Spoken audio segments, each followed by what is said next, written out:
Hi, everybody. Welcome back to our next Lunch and Learn, and we are here in Babby Point. I know if you look at the maps, it's spelt baby, but it is in fact pronounced Babby. So, boundaries. West is the Humber River, east is right here on Jane. It's north to St. Mark's Road and south to Raymond Avenue. But if you sort of are in the neighborhood, you'll see outside those boundaries there are signage, and there's one actually right up here. It does say Babby Point, so it really probably extends a little bit further. Anyhow, the Europeans, they showed up here in the 1600s. And before that, this area was in fact an Iroquois village. And at its peak, they had about 5,000 inhabitants, which is incredible. By the 1700s, though, that Iroquois village was abandoned. History says it was because the Mississaugas drove out the Iroquois, but who really knows? Regardless, by the late 1700s, the area was introduced to the Babby family. Jacques Babby, he was a well-known fur trader, and in 1815, he was appointed the Inspector General of Upper Canada, and along with that appointment came a 200-acre endowment, which became the estate here. He named the estate Babby Point after his son, James. So we came down here to the Humber River. This is Etienne Brule Park. If you look at a map, you'll see that the Humber River, that meanders, you'll see that Babby Point, which is up on a ridge here, in fact, does come to a point. Anyhow, back to the Babby family. There is a dark side to that Babby family. James Babby, he was a known slave owner, and he enslaved both Black and Indigenous people. And some of the slaves, they were known to sort of be passed down from generation to generation. They inherited the slaves, even into the 1800s.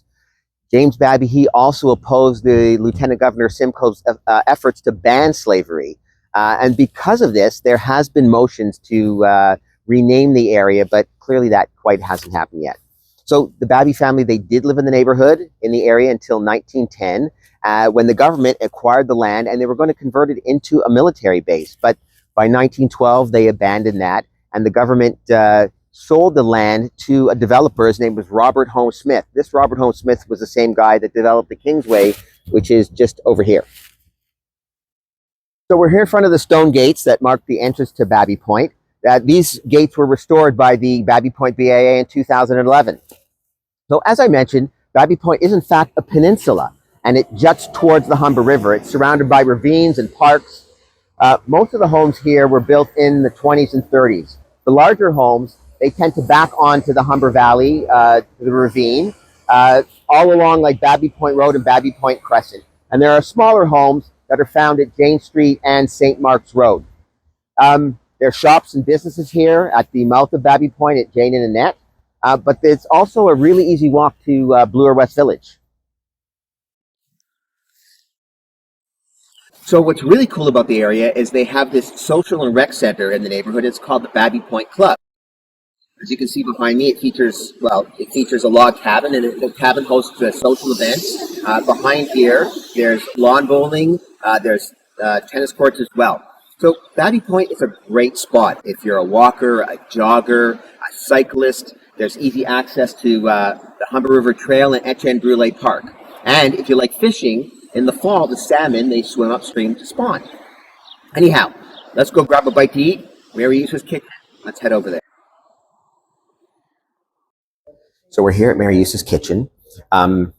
It's actually an Eastern European restaurant, but it does have more Western food. I actually ordered an avocado toast with turkey. I actually took a bite, and it's really, really pretty good. And this is an Eastern European dish. It's soljanka, and it's got various meats in it, beef and bacon, etc., etc. Very, very good. So there was so much stuff on the menu I could have ordered. I'd even like to come back and try some more stuff. So anyways, I would recommend this. This is really worth coming to. So prices. In the past year or so, there are semis that are sort of on the periphery of Babby Point, and they sold in about the 1.1 to 1.3 million.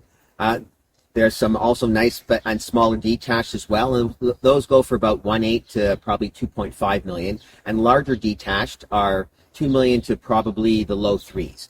Now there are some grand old houses that back onto the ravine. These are some good examples. $4 to $6 million, and though they seldom come up, I've seen some $8 and $10 million sales here in the past. Okay, if you're going to buy a house like that, of course, give me a call. I'll be happy to help. Anyways, I love doing these videos. Like, share, and we'll talk soon.